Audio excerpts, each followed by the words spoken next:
move on to uh, our speaker this month. So many of us have been lucky enough to work with Vince and to bird with Vince, and he's tremendously knowledgeable. I mean, I started to be familiar with him from eBird, where he writes a lot of anecdotes about what he's seeing. He gives us lots of information. But I've come to rely on him a lot when I'm IDing birds. He's a real expert, and it's great to know him. And I asked him when I said I was going to be introducing him for a little something to help me with the introduction, and he wrote me a little piece and sent it to me last night. So I'm going to read that to you because it'll give you a real flavor of Vince from Vince.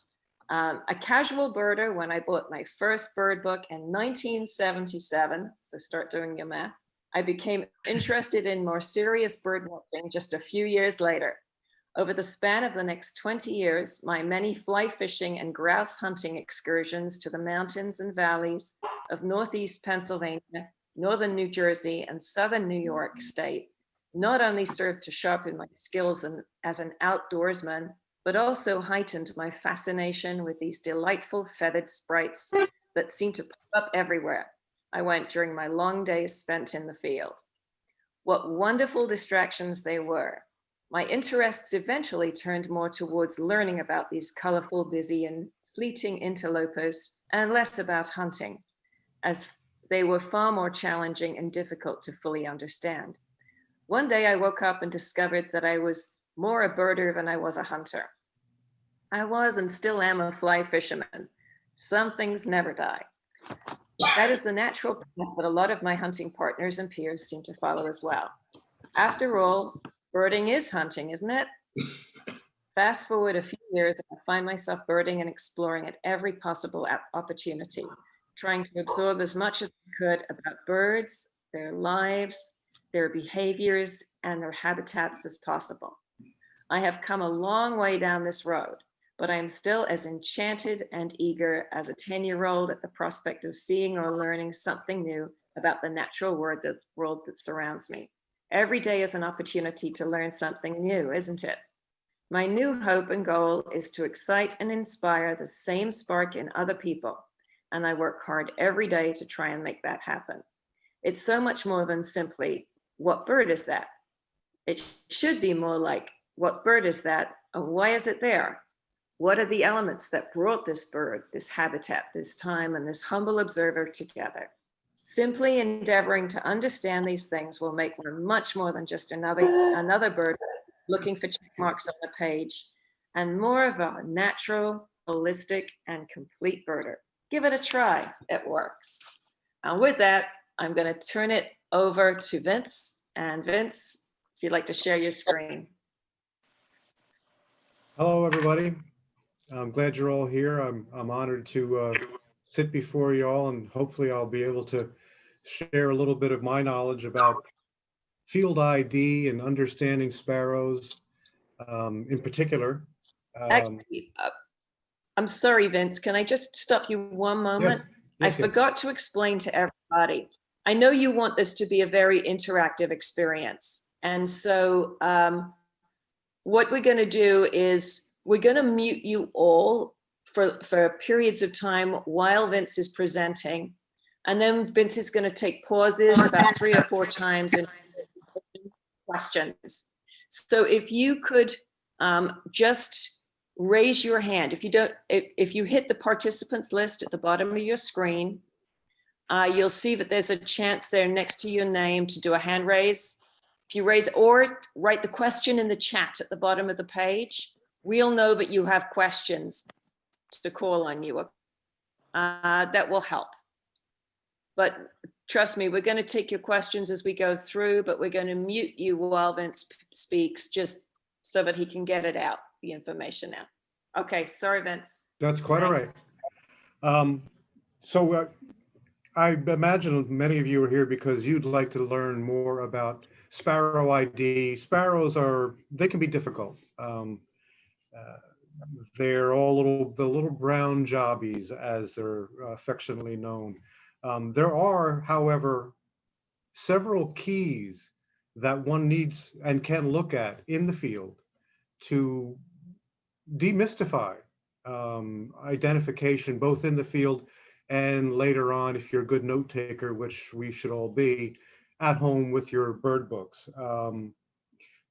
Understanding that we're here in Florida, and that's where my talk today is going to be focused on. This is not a sparrow state. We're lucky. We have a few that breed here, and they're uncommon at best. You've got the Bachmans, you've got Seaside, um, and they're really niche habitat birds. Bachmans can be found, but you've got to be in the right place, and it's usually out in the bush. So I think we'll focus mainly on the migrants today. They're, by the time we get them, well, let me back up. The reason I like sparrows is they interact with us. When you're in the field up north where they breed or on migration, it's a bird that'll stop and look at you and look close at you and try to figure you out, as opposed to, say, warblers, which are just aloof. They just come and go. They don't even look at you. And many other birds are not interested in our presence whatsoever.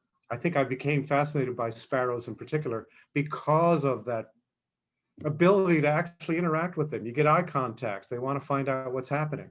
It allows you to spend a little bit of time with them and understand them better, observe their behavior, see how they're using their habitat and their environment, what foods are they eating, and those kinds of things.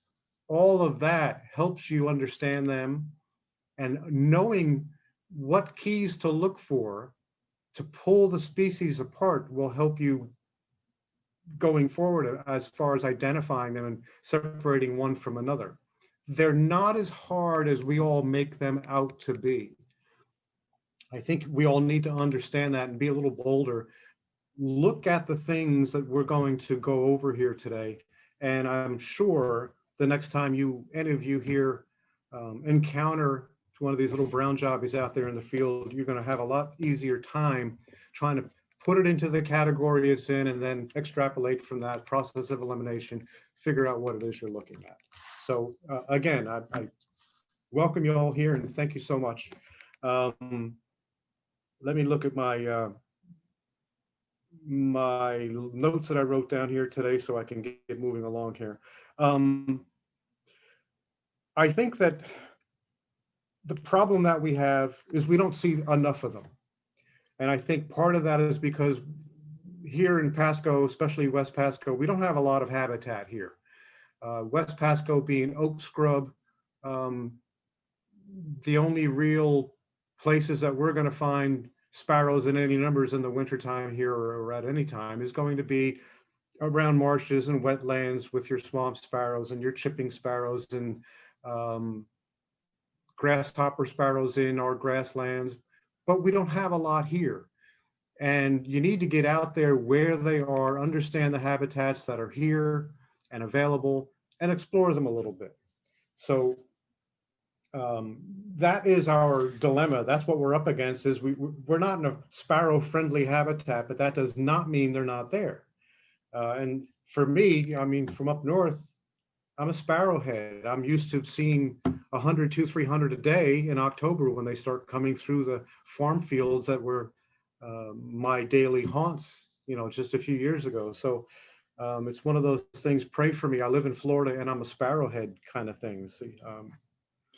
So I'd like to, right now, I'm going to put up some slides here, I think, and move through some of the species that we're going to encounter here and try to point out to you the things that you should be looking at.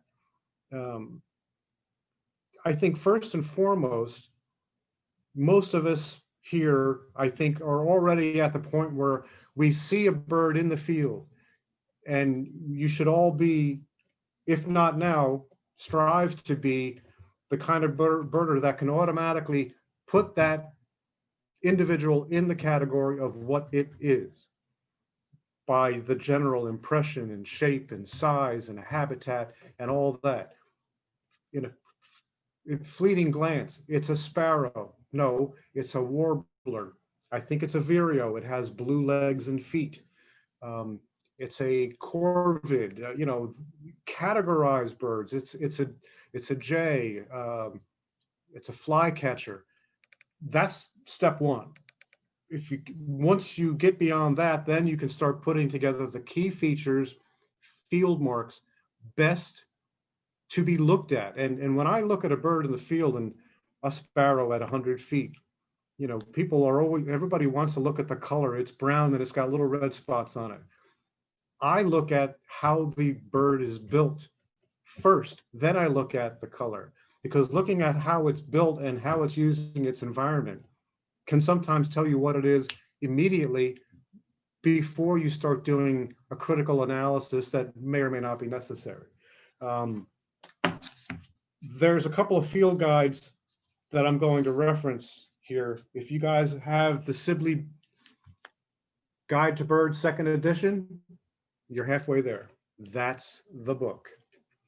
Above and beyond that, this book, Sparrows of the United States and Canada, a photographic guide by Beadle and Rising, Beadle and Rising.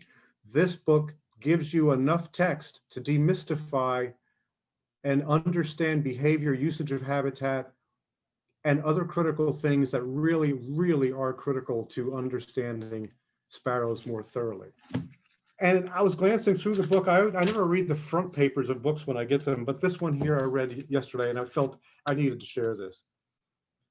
General identification problems and judging its size, variation in lighting, age, seasonal variation, plumage, molt, all these things complement every bird we see. You need to understand those things best possible.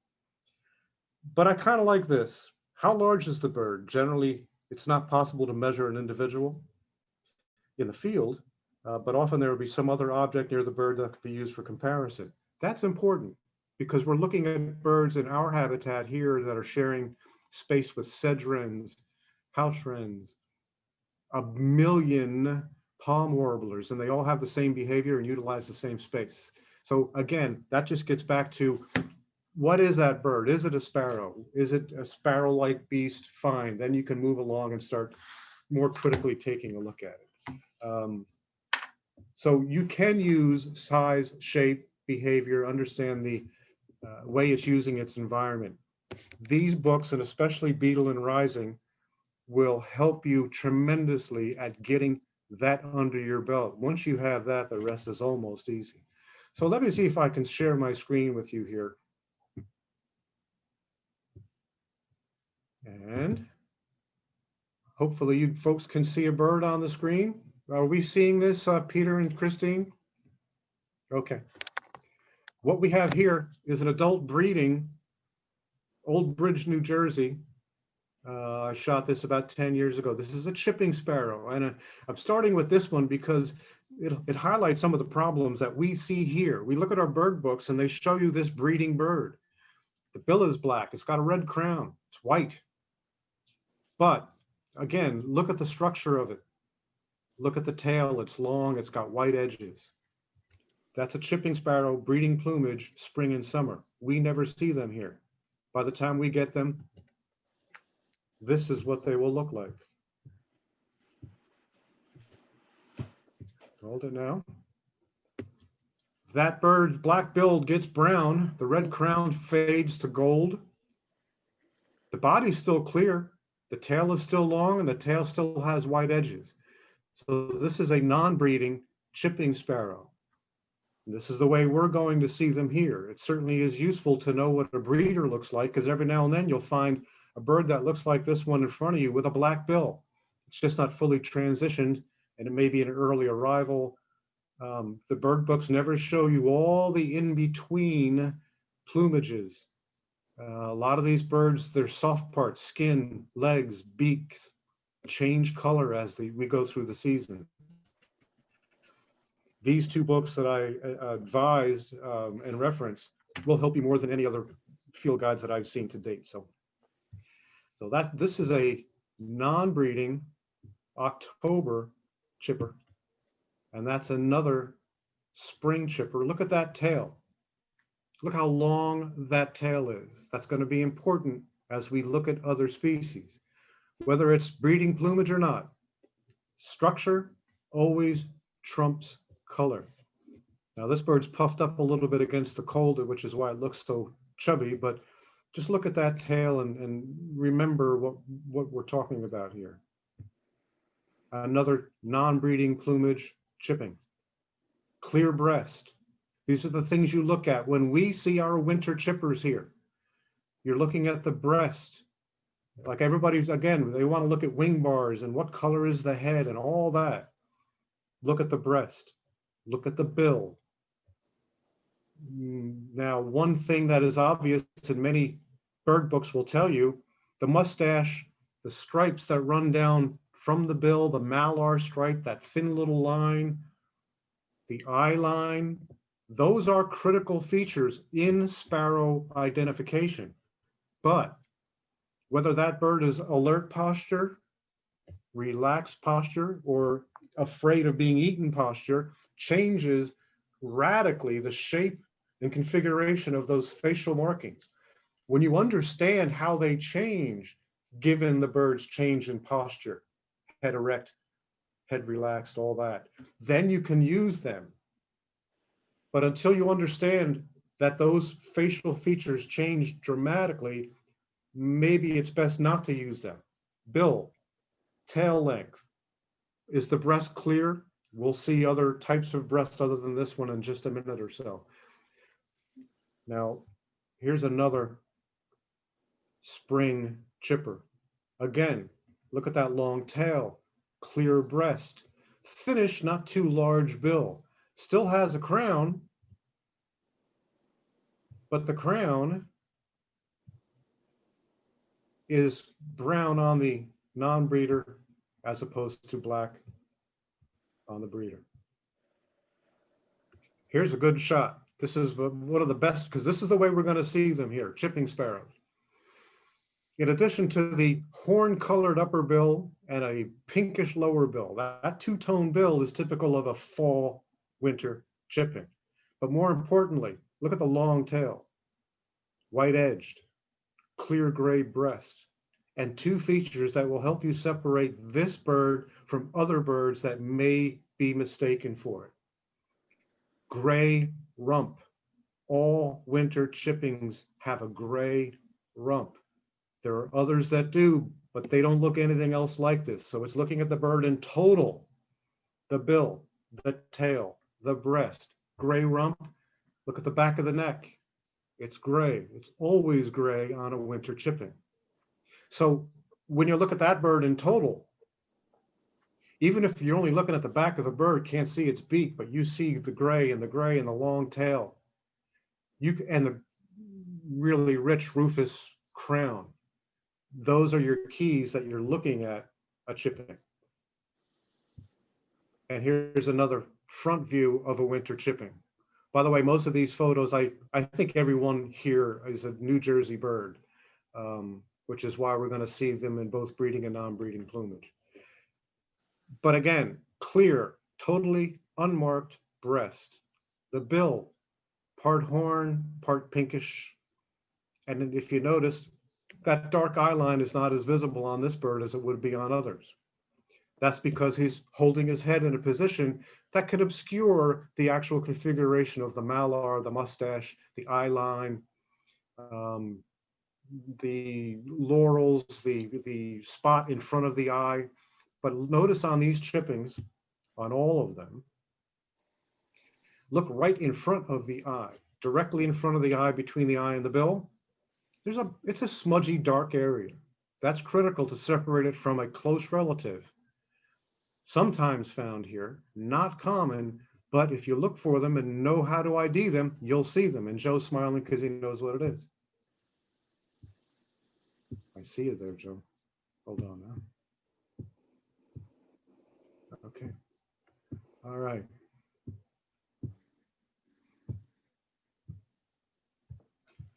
Here's the very closely related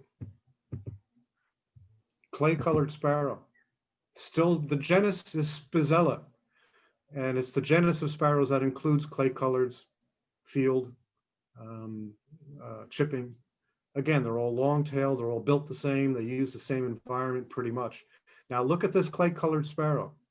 You really can't see the tail here, but trust me, it's the same length as the chipping. They're almost carbon copies physically. There are really notable plumage differences here. Still has a gray back of the neck, but look at the space between the eye and the bill. No dark smudge. It's totally clear.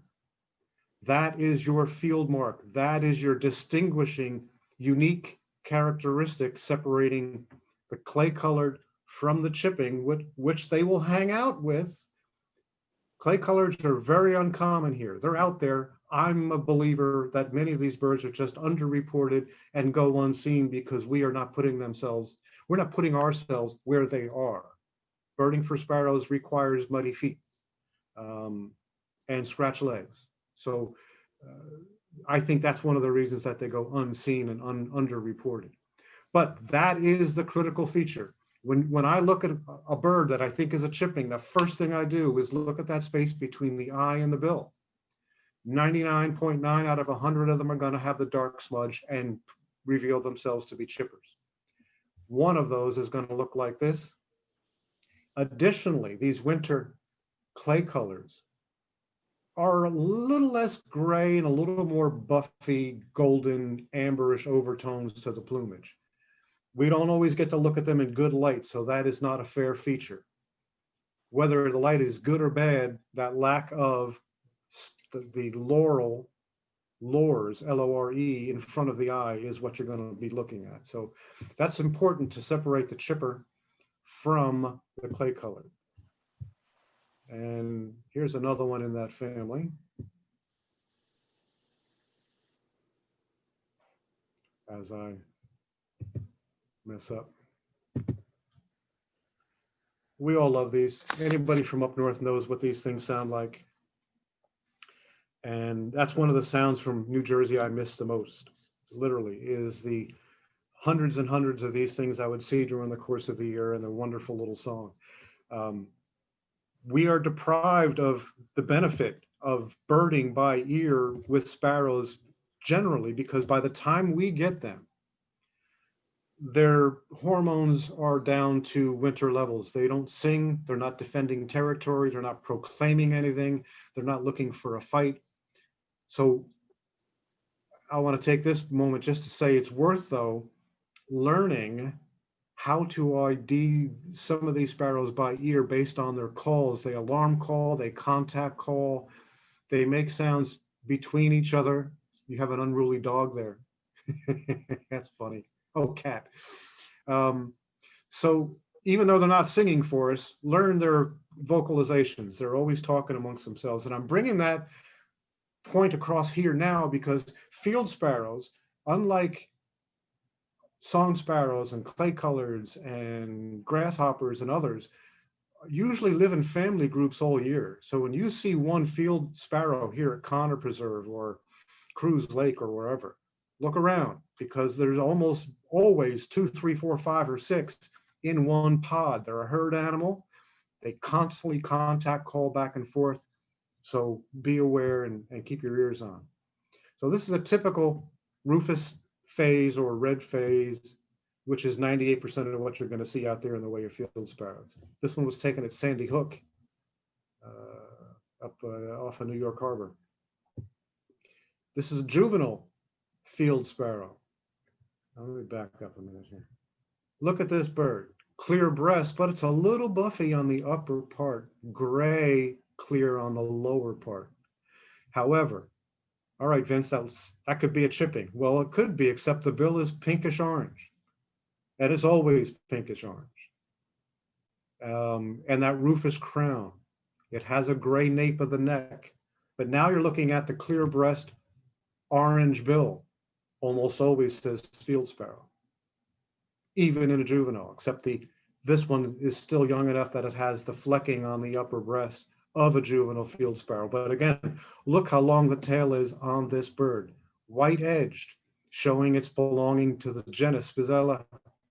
The orange bill, the posture, they usually are very erect. They investigate their surroundings sharply. They don't cower.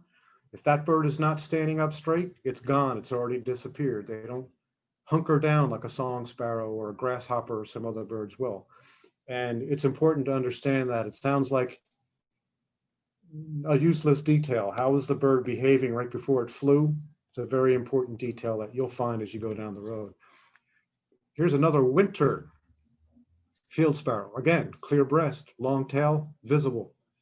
Pinkish bill, clear lores, the space before the eye and the bill, between the eye and the bill is clear.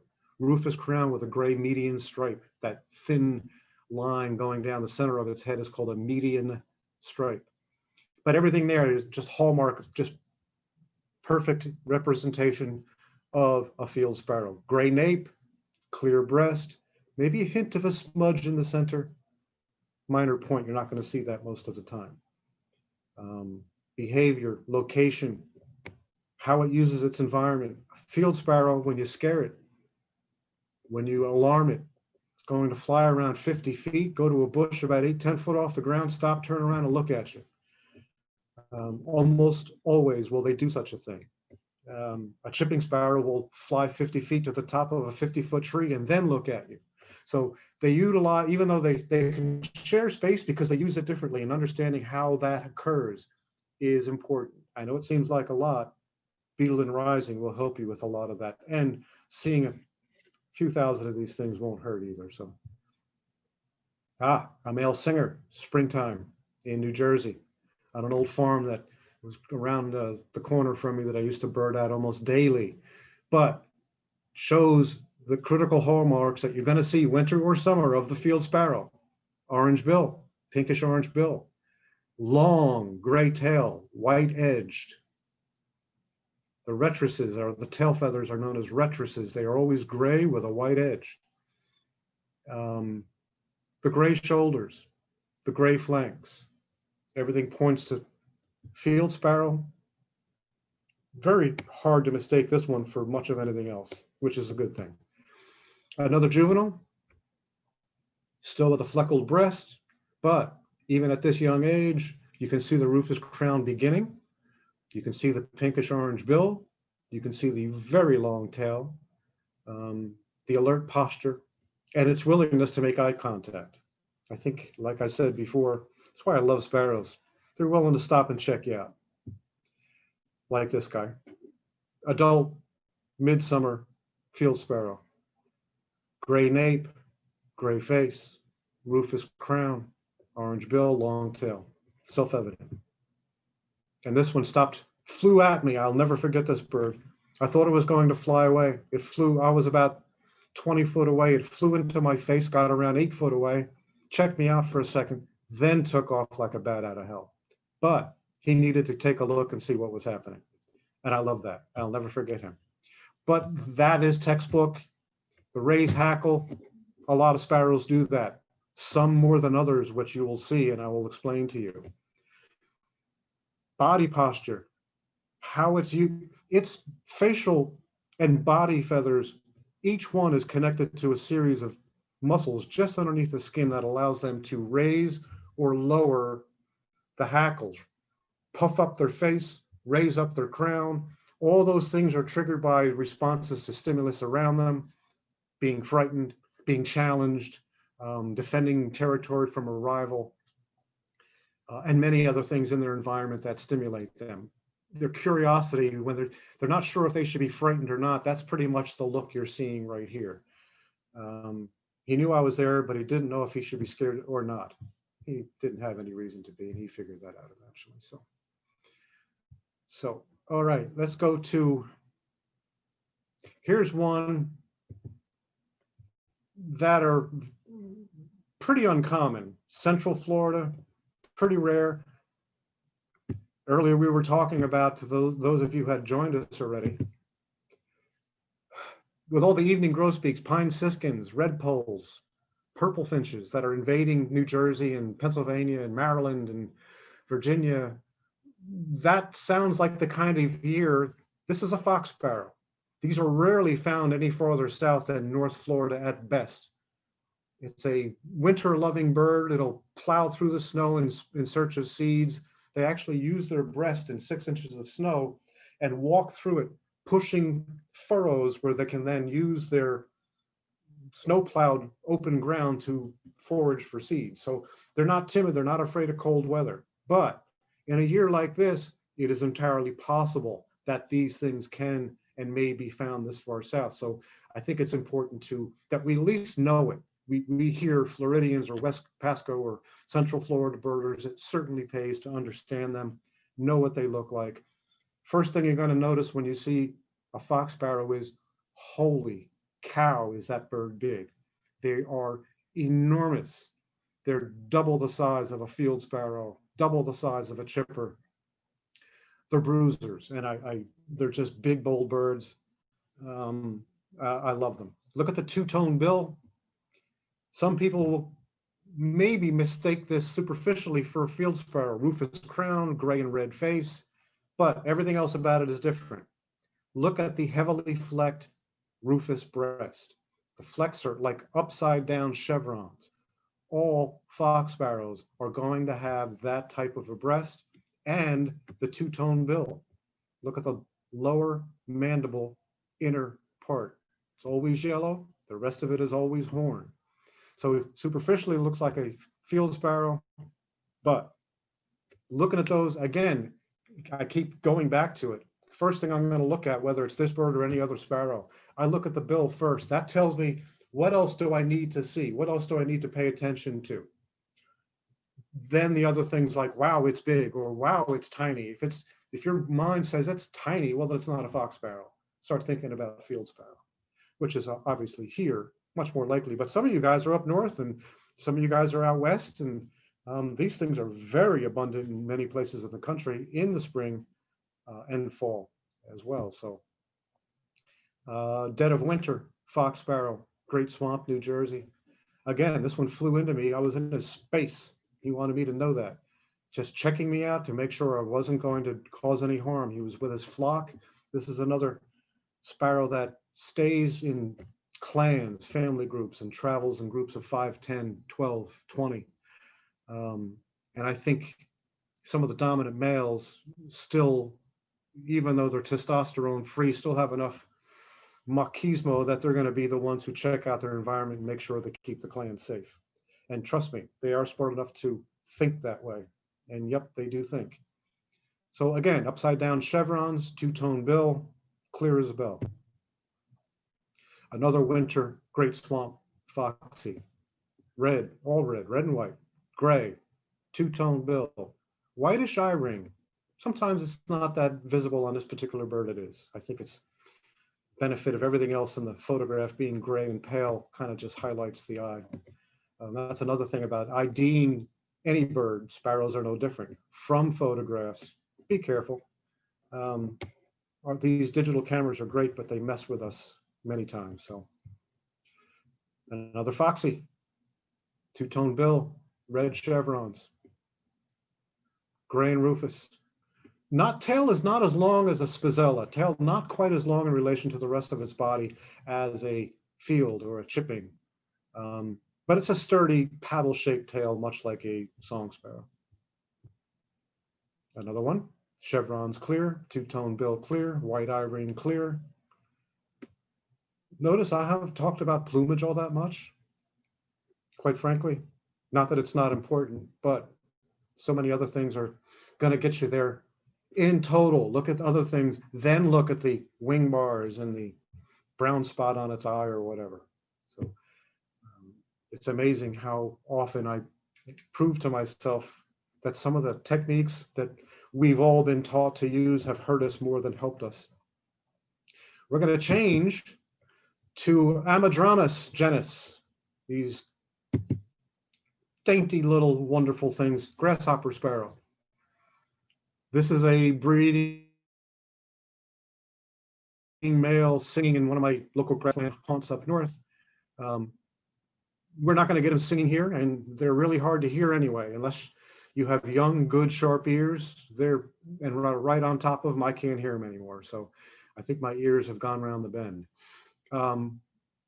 But there's a feature here, two features here, I think, that are important to look at. We're going to see grasshopper sparrows here. We get a good supply of them here in the wintertime. And they stay until, say, March or maybe early April. And they can be found in any suitable habitat, grassland, where there's seed. They need seed. They are seed eaters, although here in the winter, they will take insects. Um, Sometimes at Arapica Sandhills Preserve, lots of them at Connor Preserve. Any habitat that is open enough, large enough, grassy enough, not flooded constantly like a marsh, where swamp sparrows will gather. These are the habitats where we can find these wintering grasshoppers. Now, although this is a spring bird and they get a little darker and a little redder, they go through a molt. Again, beetle and rising will explain to you molt cycles, when, and all that. But look at the supraloral area. That's the area that's in front of and slightly above the eye. See that orange patch? That orange patch is visible on a breeding male, but it becomes much more obvious on a non-breeding male by the time we get them, or female. They get a little more of an orange wash and less of this really blanched look. These spring and summer birds are pretty blanched. And by the end of the summer, you can see them darkening up, even up in the breeding territory up north. And by the time we get them, they're a lot darker. I don't have any really good photos, but I think I can explain to you that ontogonal change that you're going to get when you get these things in the wintertime. And Sibley goes into that, Beetle and Rising goes into it, I think, with a little more detail. This is a little closer, I think. This is a late season grasshopper sparrow. Here's your key points here. And here, even though the colors are going to be a little different, here's what will not change. Look at the size of that nose. Look at the bill. Large, heavy, seed cracking, and grasshopper munching bill. The orangish, rusty supraloral, orangey cheeks. As importantly, though, look at the tail. It's short, much shorter than the birds we've already been looking at. It's spiky. It's white-edged on this bird because it's a summer bird. It gets a little darker. The silvery scalation, depending on whether you like to pronounce it either way, that fades a great deal by the time we get them. But if you look at a winter bird, you'll see it. But more importantly, it's the fairly clear flanks and breast, large bill, the flat head. They have very bad posture, quote unquote, and you're always going to see them with that flattish head because their head is held in a compressed manner as opposed to an erect manner. When alarmed, they'll peek up and take a look around. Most of the time, that's just their normal behavior. And you can use posture, the tail, spiky tail, big bill, at 100 yards, bad light, you can almost say that that's a grasshopper. Now, it can be a far less common bird here. Two more that used to be in the same genus. I think they moved these to Amospiza. They separated them. The taxonomists are never bored. But we get Henslows here. They're related. Henslow sparrows. We also get LeConte's sparrows, also related. They will look very, very different. LeConte's is very rare here. Henslows, far from common, but I wouldn't say exceedingly rare. Henslows is going to have a much more reddish, warm, golden overtone back, mantle, nape, with a greenish, olivish overall cast to its head. Superficially, it's going to look just like this. Short tailed, large billed, flat headed, same habitat. A hider, doesn't fly to the top of a tree to take a look at you. Flies at 3-foot elevation for 30 feet and dives in the grass like a kamikaze just to get away from you. When you see a bird look like shaped like this, built like that, flies like that, hides like that, it's probably a grasshopper, but you need to look at it to make sure it is not a Henslow's. Consult your local bird guides to look at the two of these together and understand those differences. They're important. And I wish you all a Henslow's this winter, and me. Another midsummer adult mouthful of worms, taking it to a nest that I had found. They nest right in the grass. This male stopped to take a look at me because I was too close to the nest, I discovered. You can tell by looking at the rock he likes it because he's been sitting on it for a very long time. Look at the tail, the posture, the forehead, sloping. One line, the line of the bill and the line of the forehead is uniform. That's key to Amadramus, Amospiza, Grasshopper, Henslow, Lecontes, and Associates. You'll see that. But more importantly, look at this bird's tail. It's a fairly short-winged bird. It's got a very short, spiky tail. Look at this, the breast. By the time we get them here, that beige and tawny color on the forebreast is going to be more orange. So is the cheek, so is the brow. So the pattern doesn't change, the colors do a little bit. The tail and the head and the bill never changes. Another adult, subadult. This was a very late season bird. I think this one's coming into its first basic one or first adult plumage. But again, look at the shape of the head, the hunkered down, withdrawn, shortened, compressed neck, gives it that no neck appearance. But the bill, the short spiky tail, that's what you're looking at on a grasshopper, whatever time of year and wherever you see it. This male I'll never forget either. This is another one who came up and threatened me. He was 15 foot away, screaming at me and singing and flashing his wings and waving his wings and trying to get my attention. That's when I realized that the nest was at my feet.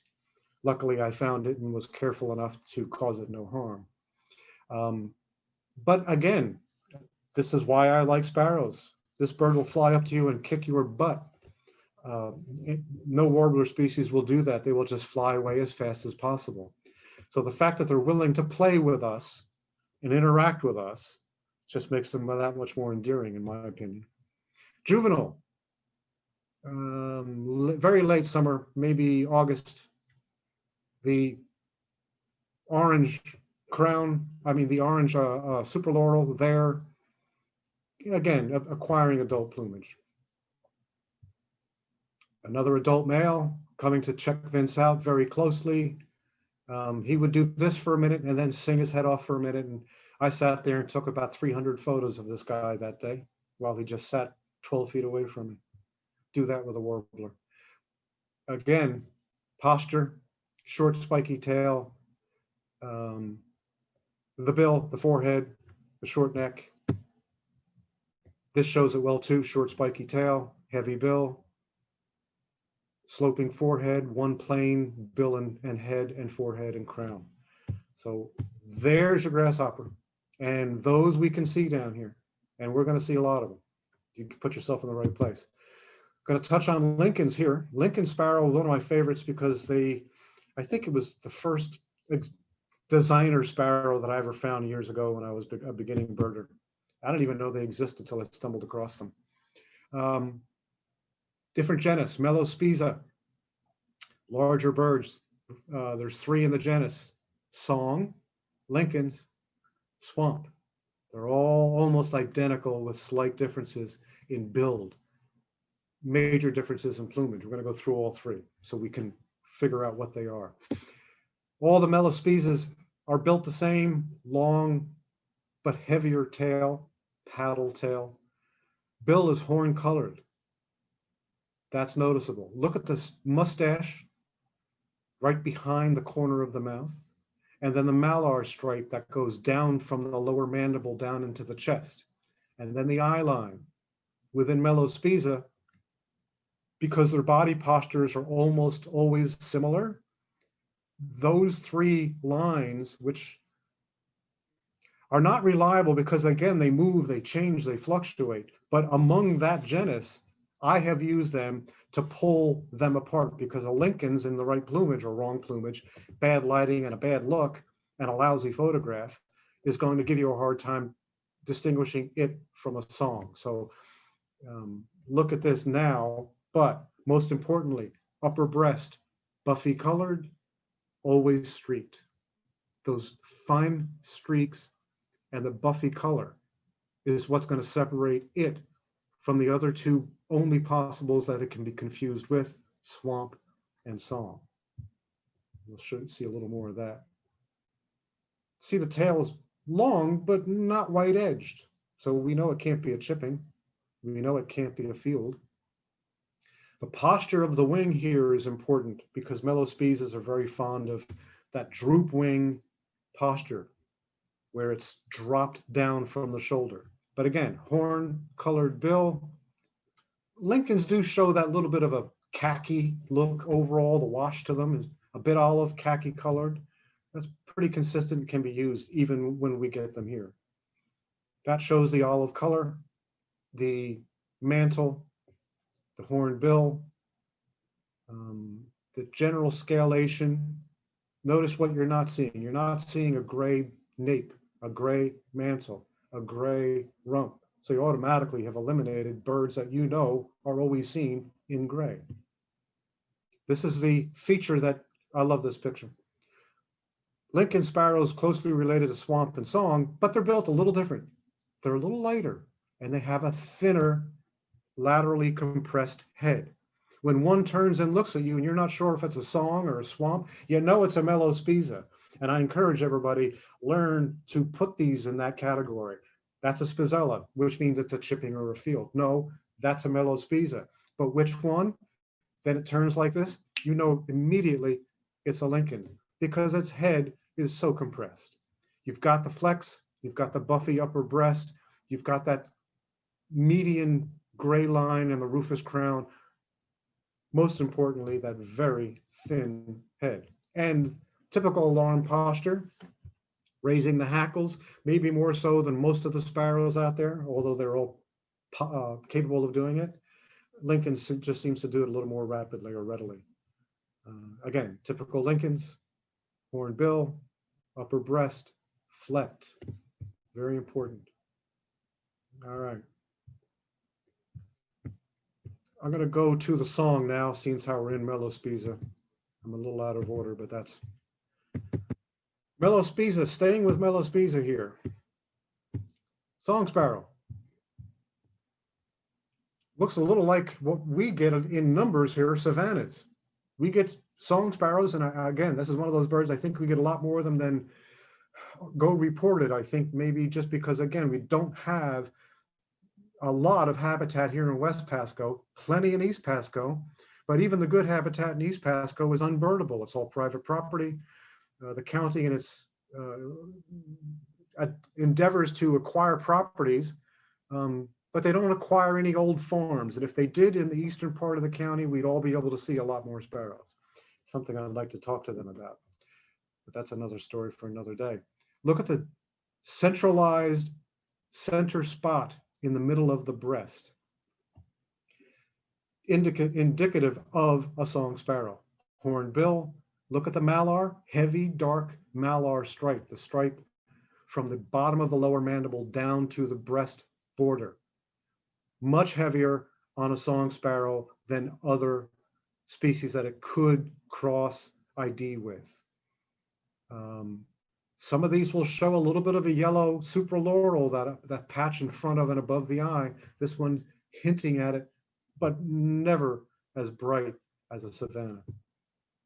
A little winter song sparrow. Again, the tail long, a little heavier. I'd call it a paddle-shaped tail, especially when fanned. Horn bill. That's what you're looking at. Horn bill, pinkish legs, organized central spot or focused central spot on the breast, heavy dark malar underneath the lower mandible. Again, the mustache and the eye line, they're all there, but just in these pictures that you can see that I'm showing you here, you can see how radically different they can be depending on posture. Another song sparrow, heavy tail, no white edges. So in a song sparrow, you're looking at the tail. Is it a long tail or is it a short and spiky tail? The bill. Strong, stout, but nowhere near as big as a grasshopper. Horn colored. sometimes multi-horn colored like this. When I say horn colored, the color of a water buffalo's horns in nature, that grayish, silvery, somewhat beige, unpredictable combination of hues, that's a horn colored bill. Look at the mantle. Our fall and winter song sparrows are going to be, there's a lot of variations. See your Sibley book and you'll see the variations. And also Beetle and Rising. You're 20-ish races of song sparrow. We're going to see migrants in maybe half a dozen of those here. So most of the ones we see will be the rufous eastern phase. Some of them are going to be others. So it pays to know the hallmarks, the bill, the build, the size, the tail. Again, horn bill, big tail, grayish, brownish scalations on the mantle and back. This one's so heavily spotted on the belly that you can see it on the flanks. Molting adult going into subadult, going into its first basic plumage, juvenile plumage into adult plumage. So this one's a mess. Every now and then you're going to see one down here that's molting, and they can look like this or worse. But big, heavy tail, horn bill, heavy malar, still distinguishable. Typical adult fall winter bird. Not that gaily colored, central spot, heavy malar, horn bill. Again, just to back up, these birds are going to use their environment a little bit different too. Beetle and Rising will help you with that. And I think we're going to continue on site ID because I think usage of habitat and how to bird them within their habitat could be a subject for a whole nother talk, which we'll have to talk to Chris about here. Okay, there's your song sparrow. We're going to go to the last member of the Melospiza genus. Swamp, and we get swampies down here big in lots. This is one you got to know. They're going to be found anywhere there's wet grass, marshes, bogs, meadows, fens. I love that word. I got it from you Brits. Fields and fens. Still has the horn bill, but it's a little smaller perhaps than it is on a song. Distinguishing characteristic here, separate from its sisters species, Lincoln's and song. No spotting on the breast. Instead, the inner flank underneath the armpit is always got that rufous wash, orangey rufous wash. Horn bill, grayish face. Less bold on the malar, gray nape, gray throat. Typical swamp sparrow. And as you people here know, because we've all seen these down here, our winter birds can be, there's a lot of variation in there, but they all are the same general pattern. Look at the flanks, underneath the armpit and underneath the wing, always going to have that rufous wash. Gray face, horn bill, again, heavy paddle tail. Good look at one that took a look at me, flew right up into my face here. Clearish breast. If anything, they're going to have a little bit of a hint of a gray wash on the upper breast, almost all of them. Not always visible depending on the lighting. That rufous flank is always going to be there. You put that together with the horn bill and the big paddle tail and the fact it's bigger than a grasshopper, that's how you separate this one from a song reliably. Again, no spots. This one was yelling at me. He wasn't singing, but he was barking to his hedgerow mates that I was there and they better look out, which is just charming, in my humble opinion. So a little alarmed, they're capable of raising those hackles too, but again, look at the bill, horn colored, not quite as big as a song. This is important because I think everybody here is going to find a song sparrow this year, but we have so many swamp sparrows. You do really need to learn how to pull those two apart. I think knowing that the bill is going to be a little bit lighter, smaller, the breast is clear. Those are the two key field marks for you. Another curious one here. But again, clear. But you see the two-tone breast, upper slightly darker than lower. I think that's important. Let's go to one that we're going to get gazillions of this year. This is almost unnecessary, but I don't think, I guess not everybody here has had the chance to see a lot of these in big numbers. So here we go. Savannah. Well, Vince, it looks like a song sparrow. It's got a lot of flecks on its breast. Yes, it does. Look at the bill. See, I keep going back to structure trumps color every time, always will. Two things here that you look at if you think a bird is a savanna. Small, pink bill. Oh, and the legs are really pink. They're not dark like a song. Huh, I see that.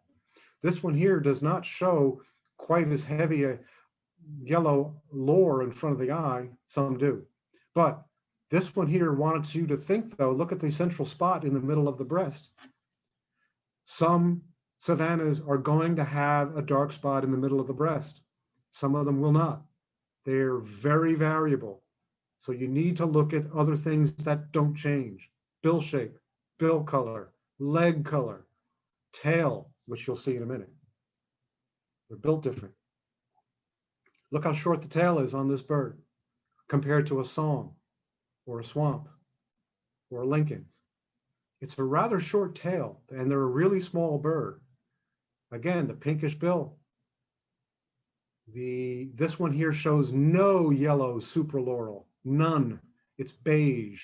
So don't think every savanna you see has to have that yellow feature. Many of them will not. And this is a winter or late fall bird. So many of them you encounter, depending on, again, Sibley will tell you and show you that there are several races of savanna, and you're going to see them all here, maybe except Ipswich. So there's that same bird, no yellow on the supraloral, but a very pink bill, pink legs, short tail. A savanna will escape and fly differently. And I'm pointing it out to you with this bird because this one you need to read up on. They hang around with palms. They share the same habitat. They fly the same, but they inspect their surroundings differently. This bird will stop and look at you. A palm will not. So because they're superficially the same size, they're built the same, understand how they utilize their escape routes differently. Here's one in the background that I couldn't get in focus. Look how yellow his supraloral is compared to the one in front of him. I think this photo is great to show not only the lightly flecked breast, but how different savannas can be in their overall facial coloration. So again, look at the features physically, look at the color last. Those same two birds here, and I could not get that yellow bird in focus no matter how hard I tried. So, but I think it's a good comparison of the two. Another one, no dark central spot, very white throat stripe, short tail, although it's hidden behind the juniper a little bit, but the pinkish bill and the pinkish legs are what you're looking for. Pink bill, pink legs. This one has a little more yellow on the supraloral. This one has a lot. Flecked breast, barely has a central spot. White underside of the tail. This is important, and I'm pointing this out to you. When you get the opportunity, if all else fails, and you get pictures that show the underside of the tail, whether it'll be a warbler or a sparrow, look at that.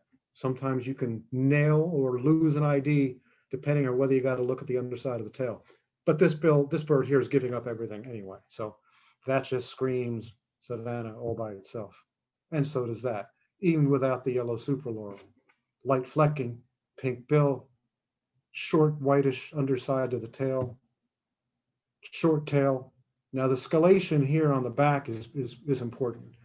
Late fall bird, early November probably, if I remember this one.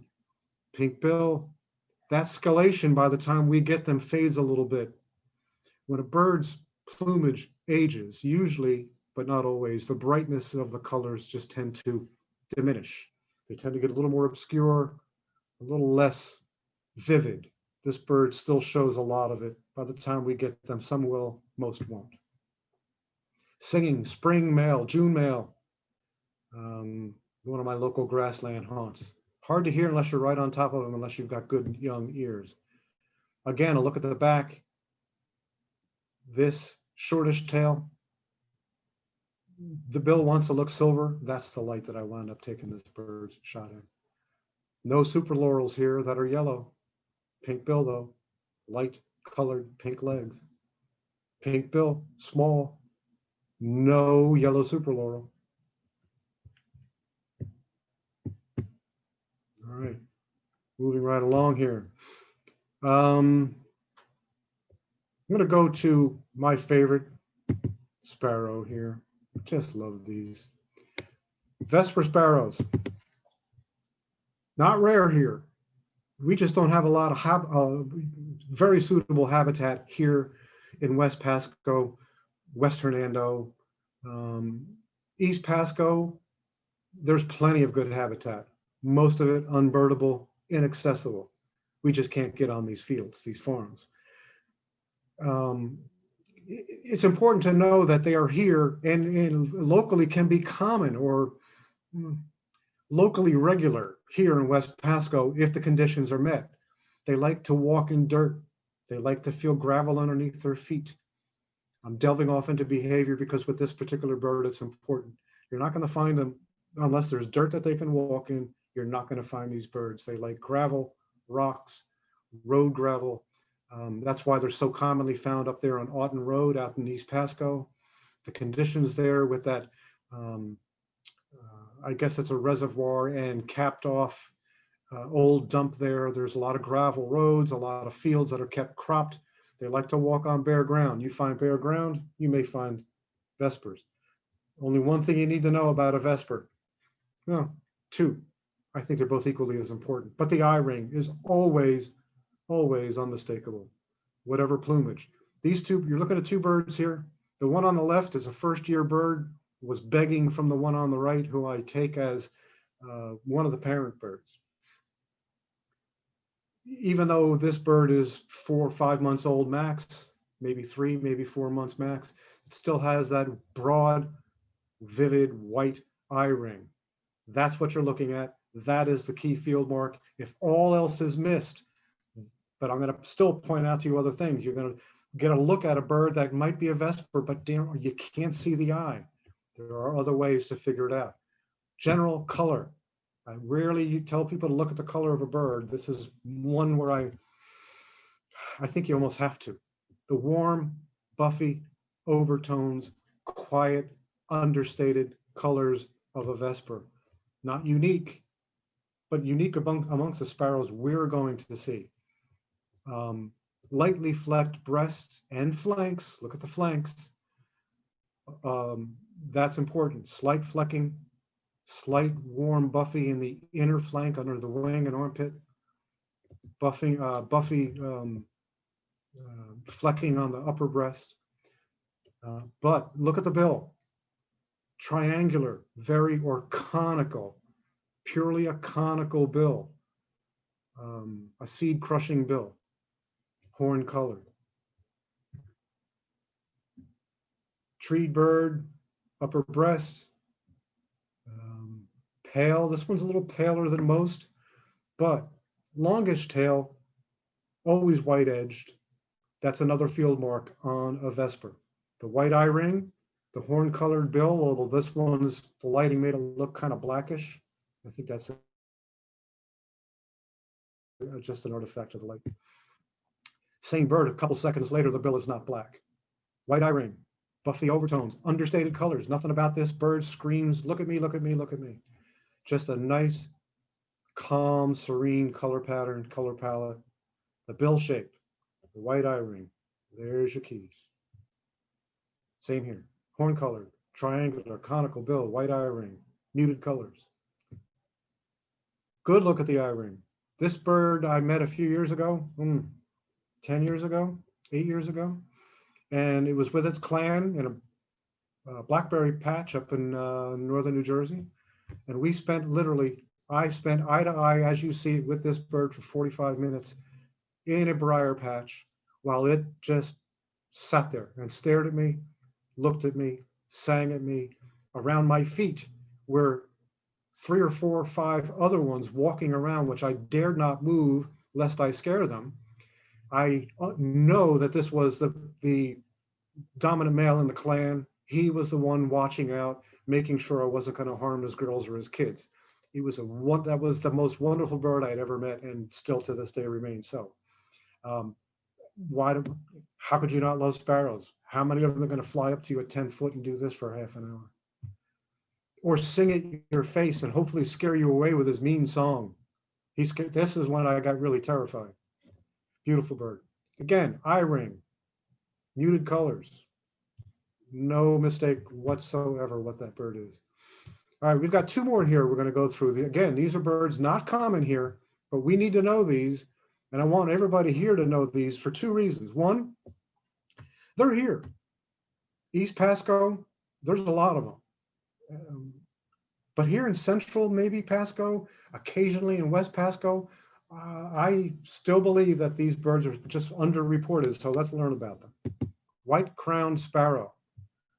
Much more common than its cousin, which we'll get to in a minute. You need to know that this bird here is going to you're going to be found them here in two distinct plumages. You're looking at a juvenile. They retain this all through the winter and go into their adult plumage the following year. So this is one of two color palettes you will see on this bird commonly here. You need to know them both. First off, Zonotrichia genus. These are big sparrows. They weigh as much as a blue grosbeak. It's a 1 ounce bird. They're enormous. You know the difference between a blue grosbeak and a palm warbler in size. Well, that's how big Zonotrichias are. White crowns are no exception. But orange bill, gold median head stripe, rufous crown, tan butt, but a gray nape of the neck. Droop wing posture, super common with this bird. It's like they're compulsive wing droopers. Long, heavy tail, clear gray breast. That is a white crown. Posture, orange bill, size. These things should make you key first before you even look at the color. I might have a white crown here. Let me look further. Back view.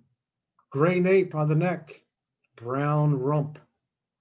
I don't know if it's distinct or completely distinct, totally individual, but it might very well be, especially coupled with the bright orange bill in all plumages. Look at the head stripes. That bird's pretty unmistakable, and when you first see one, you'll be amazed at just how big they actually are. I woke this poor guy up at dawn one day, cold winter day, up in Cold Brook Preserve in the middle of central New Jersey. He was all puffed up against the cold. This was his first eye open. I felt bad, but I had to wake him up. An adult, white crowned, obviously aptly named. Black and white head stripes, pretty distinctive, especially when coupled with the orange bill. Clear breast. Very important combination. Here's another one later in the morning. I found like 30 of them that day. They were everywhere. Gray, plain face. Its head gets more profound as it ages, but its body becomes a little more subdued, as you can see, compared to the juvenile. Orange bill, gray throat, gray breast. Unmistakable. Again, juvie. Adult. Juvie. Same bill, same build, same compulsive, can't stop myself from drooping my wings behavior. This is something I noticed some time back. When you look at the wing bars, and first time I've mentioned wing bars, you guys have noticed. Even though they're important, they're not as important as some of the other things that we talked about here. But look at the wing bars of this bird, the upper bar especially. It's more like wing spots. Zonotrichias, white-crowned, white-throated, they tend to have more wing spots than wing bars. And you can see that on a bird this size if you have it in decent enough light at a close enough proximity. So just keep that in mind. Everything is important. Here are the wing spots instead of wing bars, a little more obvious. But again, juvenile, late fall bird, pretty distinctive. Juvenile, late fall bird. Buffy flanks underneath the wing, scalation on the wing spots, orange bill. This guy's bill is maybe a little darker than some, but they're all within that category. Adult, fall, orange, but dark bill. But I don't think you can mistake this bird for very much. Another juvenile, showing a bit more clearly the tail balance. And again, you're looking at a bird like this, it's the general impression. It's a big bird, long tail, sturdy. Let me get a better look at it. Another first light, just woke him up, poor bird. Another adult. Another adult. All right, we've got one more here to go through on the visuals before we can maybe see if anybody has any questions that I might be able to help with. The white-throated, I love these things. They are commonly found with tattoos, smoking little Italian Denobli cigars. These are the bruiser of the sparrow clan. Zonotrichia, big, fearless, one of the few sparrows that sings all winter long. So, and they found in clans. This is another one. They don't come this far south that often, but when they do, they're there. Maybe this is one of those years. You got to know what these things look like. I love this bird. I think he was challenging me to a duel. Big bird, goes aptly named white-throated sparrow. The yellow superlaurels, on some are beige, some are brown, some are dark, some are pale. The consistency here is the size of the bird, the white throat in all plumages, the horn-colored bill, the two-tone breast, and you notice that little central spot, not part of a pattern, just a smudge. Many of them will show that smudge, not all. Long tail, heavy body, big, big sparrow. And as you can see, not afraid to interact with you. There's another one, came right at me, challenged me. I was in his space. That's textbook, that's classic. Again, Zonotrichia genus, droop wing posture, can't help it, compulsive. See the smudge in the middle of the breast? Not that you'll ever make a mistake, but on this bird here, I don't think that white throat is quite as distinctive. This one's puffed up against the cold one morning, sitting in his grapevine. So I think just knowing the totality of the package here, all right, that is nowhere near as starkly white as that. But everything else, when looked at in toto, is the same. Hornbill, big bird, little smudge in the middle of a fairly uniform blank breast. Warm colors on the head, back, and body. Yellow superlaurel, gray cheek. You got to look for that white throat sometimes, and this picture I think illustrates that. This is cool. I found this guy one day at the Great Swamp up in North Jersey. Leucistic swamp sparrow, partially leucistic, not total. 50% of the black pigment gone. The red pigment stayed, the black pigment went away. So everything that was brown is now red in this bird. But still determinable to be a white-throated because of the supralaurel, the build, the horn-colored bill, the white throat. I had to run this past a few friends of mine to make sure we were all in agreement. And notice the wing bars are wing spots, not wing bars. So that was another feature that just brought us right to where we all knew. Leucism is not common, but well known in this species. So it wasn't really a hard call.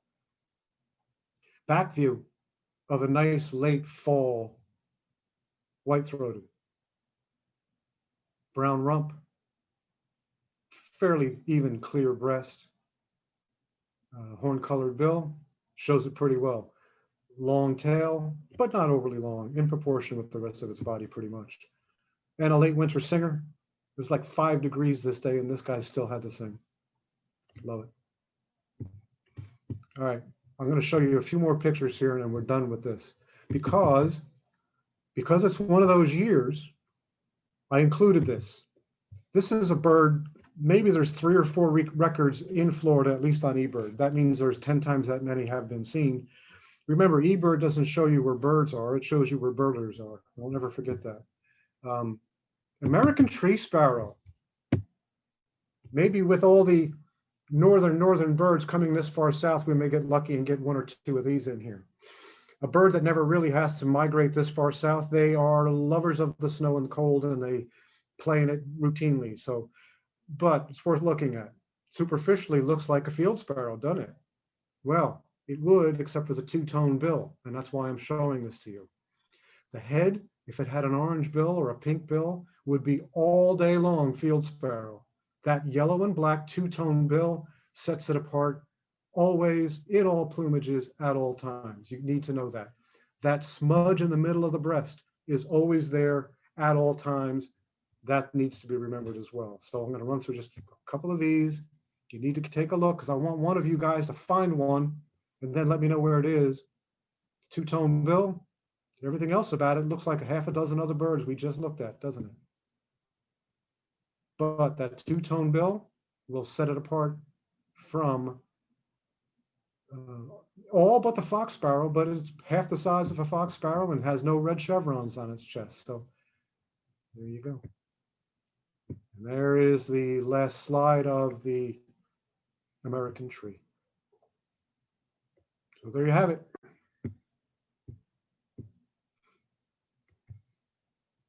All right, Chris, that is pretty much the physical part of the presentation. Now, if anybody has some information or questions that they might have, I'd be happy, if possible, if we have enough time. If anybody needs more, there are some resources I want to share with you. In particular, I hope you all have a pen. Write this stuff down. Sibley Guide to Birds, 2nd edition, that you know. Sparrows of the United States and Canada, if you'd like a little more rich text associated with your color plates. There's enough in here to teach you a lot. Nowhere near enough in here to be too much text. Sparrows of the United States and Canada, the photographic guide. Beadle, B-E-A-D-L-E, and Rising, R-I-S-I-N-G. If you guys need some audio resources, contact Chris. I'll send her a list that she can then forward to everybody of useful audio resources to learn your winter chips and calls and alarm calls and contact calls. Very important. I think that we all do that. The one that everybody hears about is called Xeno Canto, Xeno-Canto. Used to be useful, but it's like Yogi Berra said, the place is so popular that nobody goes there anymore. If you want to find a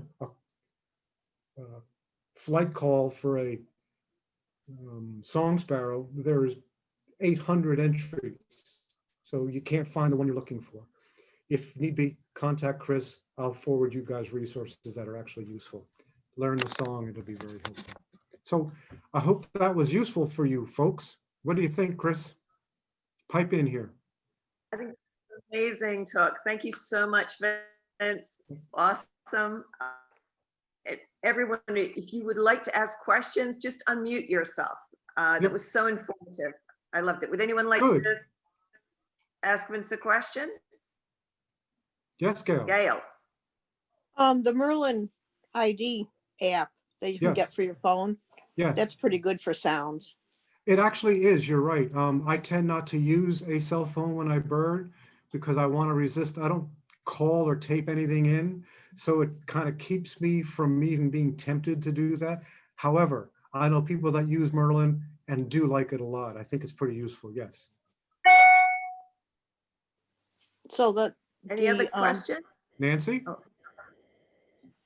Oh, Gail hadn't finished, I think. Oh, I'm sorry. Sorry, Go ahead, Gail. So when we have a lot of white-throateds right now going through. Where are you, Gail? New York? Southern Tier, New York, near Ithaca. Near Ithaca. Oh, okay.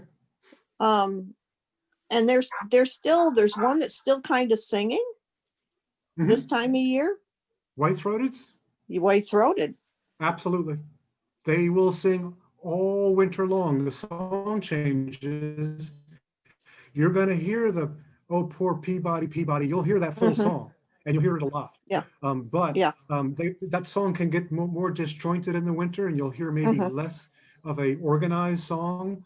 But that's one of the few sparrows that communicates very vocally with its clan. And I think the Mhm. reason they do vocalize all winter is because they do move in groups. It's how they Mhm. stay in touch. It's how they keep tabs on everybody else. But yes, and not unusual, I think, for you to have white-throated all year long up there, I would imagine, yes? Um, they disappear in the summer because they go the Adirondacks, Right, okay, exactly, right, okay. but So they stay here you're a not, lot in you're the not far spring. enough north to get them. Yeah. Gotcha. Well, you'll be hearing them all winter for sure, absolutely. Yes, I've read that the white-throateds are losing one of their syllables. I'm sorry, I can't hear you, Mitch. I've read that the white-throateds are losing one of their syllables. It's not quite the Oh, yeah, I same read that. Sam P. Body. They're shortening their call. I've read. I've read that. I've read that too, and I don't remember if it was a conclusive or based on a local population. I just Okay. don't recall, but I do remember reading that paper. I found that interesting too. You know, we very often see evolution unfold Right in front of right in us. front of us. Some people believe it's always a gradual thing. I'm the fits and starts camp of person when it comes to evolution, but that's just me. I see we have one question in the chat from Ricky Valdez, Oh, I which is, I see Ricky, if you want to several. unmute yourself, you just ask it, okay? Should I open that up He's then? asking why, Yeah, he's sorry. asking why Sibley Guy. Yeah, so I just wanted to get, I have a couple of guides myself, but can you speak to more of like why the Sibley guide is the best guide to use, and like what regions it's good for? The Sibley makes a few different guides. They break. He does publish one that's Eastern birds and Western birds. That's useful too and very regional. The full size, I don't know, 9.5 by 6, whatever, second edition is coast to coast. It's all of the US and Canada and now Mexico. The second edition has been updated both in text, information, and plates. Why do I find it among the most useful?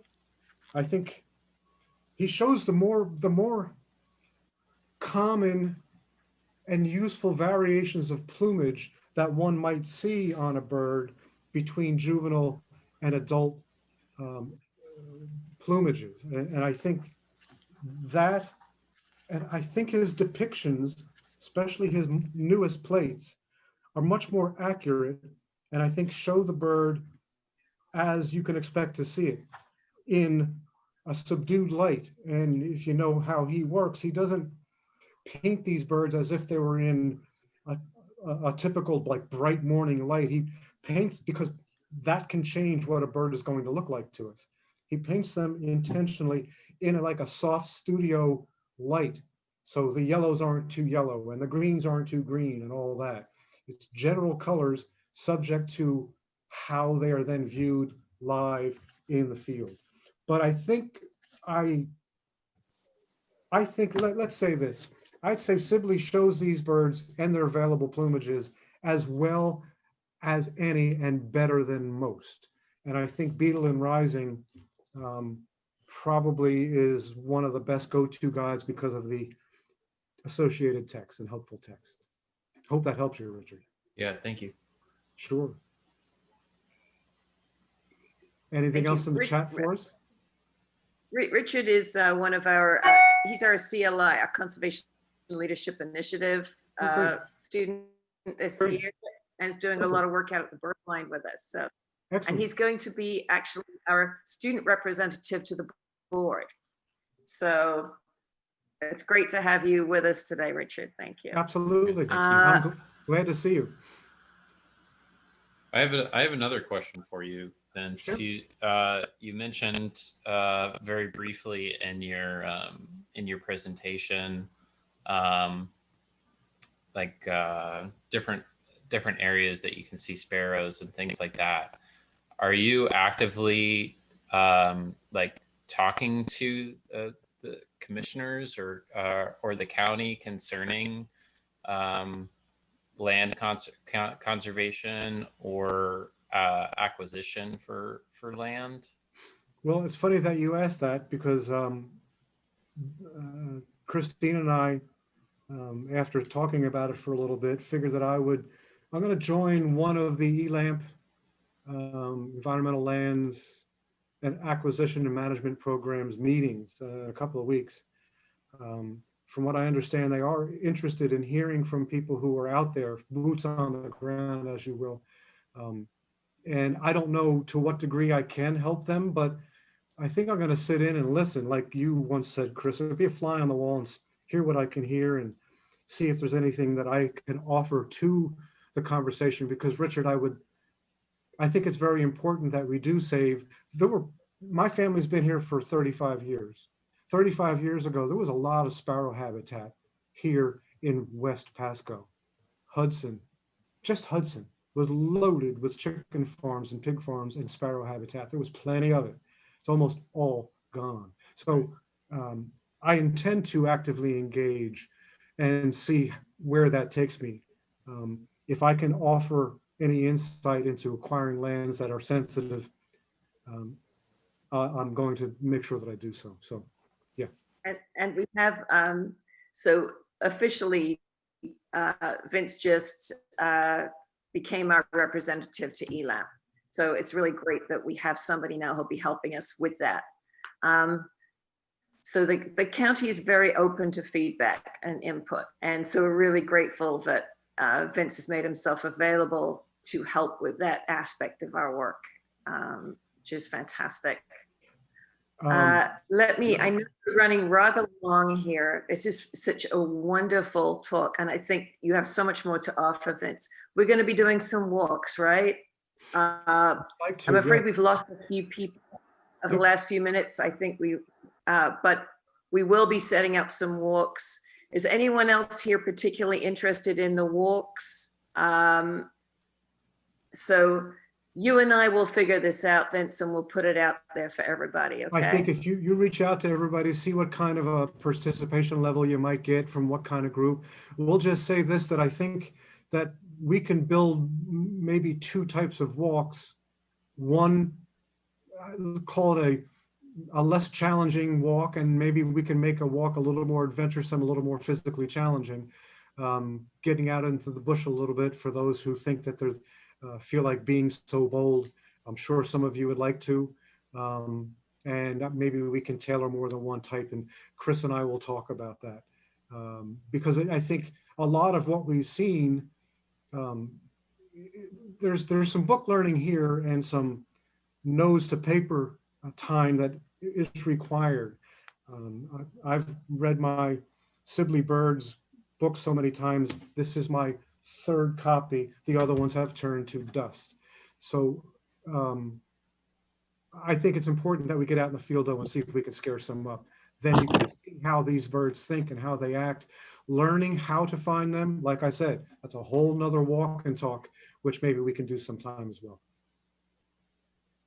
I'll reach out to everyone who was on the call, and we'll see where people are at, and we'll make some plans to go find some sparrow. Super. Thank you folks for staying with me. I realized this was a little long, but I think that maybe I had too much to go through, but I felt we just had to get it done. So now we've got some of this good learning under our belt. Let's go out and find some birds. I learned a lot. Thank you so much, Vince. Thank you. Thank you. Thank you, everybody. Thank you. You enjoy your day, and we'll see you soon. Thank you. Ciao. Bye. Have fun. Bye-bye.